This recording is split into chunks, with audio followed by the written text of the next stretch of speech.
Ako po ay isang brain stroke survivor.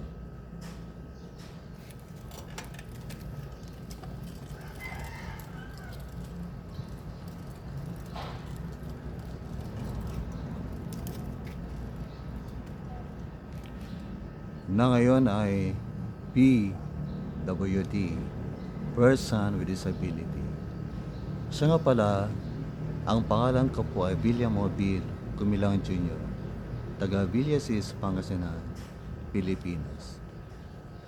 Ako po ngayon ay 56 years old. Dati, college teacher sa College of Teacher Education sa Urdaneta City University. Former senior high school teacher sa Don Ramon Icostanes Memorial National High School at Rosales National High School, and former elementary school teacher sa Bible Methodist Christian Academy at Bible School teacher sa Bible Methodist College. Ako po ngayon ay online speaker, and I do preaching and teaching, also counseling and praying for people. I do this regularly, recording videos to inspire people, because my purpose in life is to worship God, to do His will before I leave this earth. I thank Him for this life because on May 13, 2018, brain stroke attacked me. Ito po, aking ulo po ay naoperahan sa sumunod na araw, May 14, 2018, sapagkat ang ugat po sa aking ulo po ay pumutok at ang aking utak po ay namaga, at tinanggal po ang aking bungo rito para itago sa aking tiyan upang hindi po ito masira. After 10 months, ang aking bungo po rito na tinago sa aking tiyan ay pinalik po. I praise God sapagkat sa loob ng 8 taon, ako po ay binantayan, sinuportahan at tinulungan ng Diyos. Kaya hanggang ngayon po, ako po ay buhay pa rin. Minamahal kong kaibigan, may katanungan ako sa iyo. Sa buhay na ito, sino o ano ang dapat nating kapitan?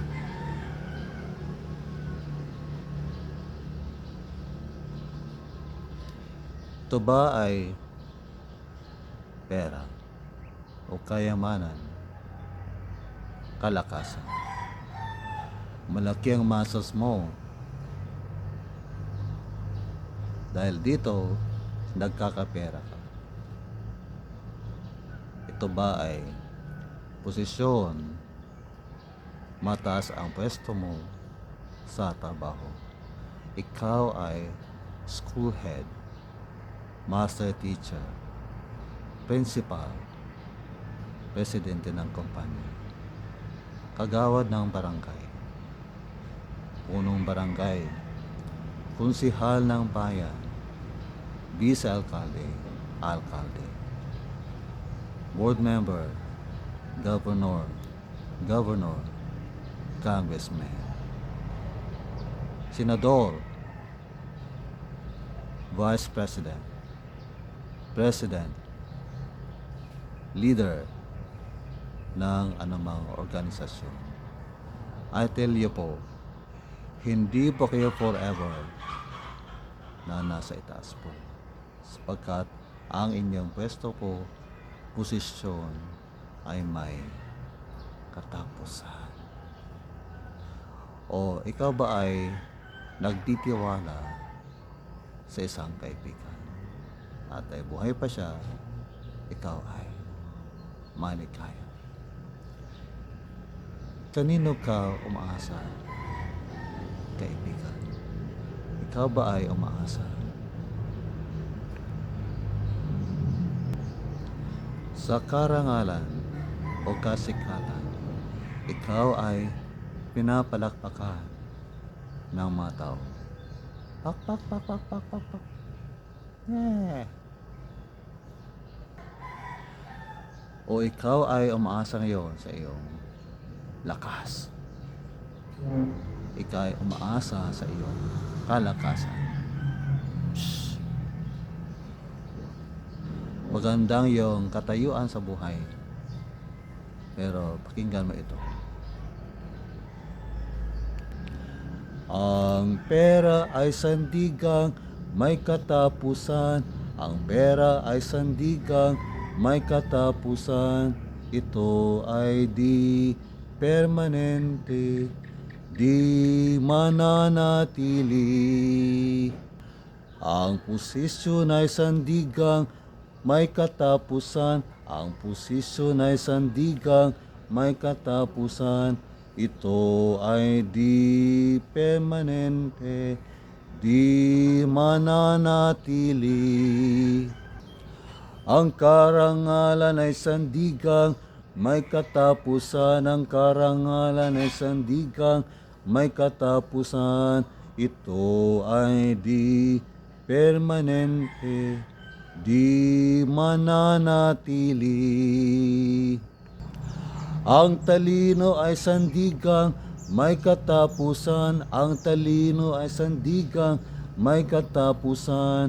Ito ay di permanente, di mananatili.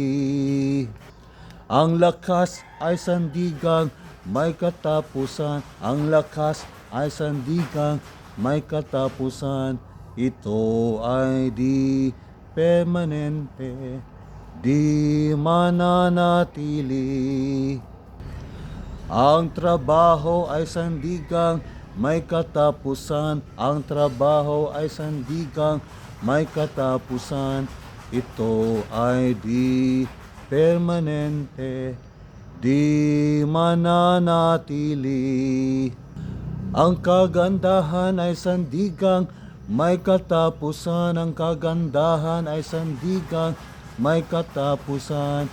Ito ay di permanente, di mananatili. Di mananatili. Di mananatili. Di mananatili. Ngunit si Jesus ay walang hanggan. Siya ay dapat asahan. Sa Kanya tayo magtiwala, sundin ang kalooban Niya. At sa Kanya tayo umasa para sa kaligtasan, para sa kapayapaan, para sa kalakasan, para sa kagalagan, para sa kagalingan, para sa kaginhawaan, para sa buhay na walang hanggan.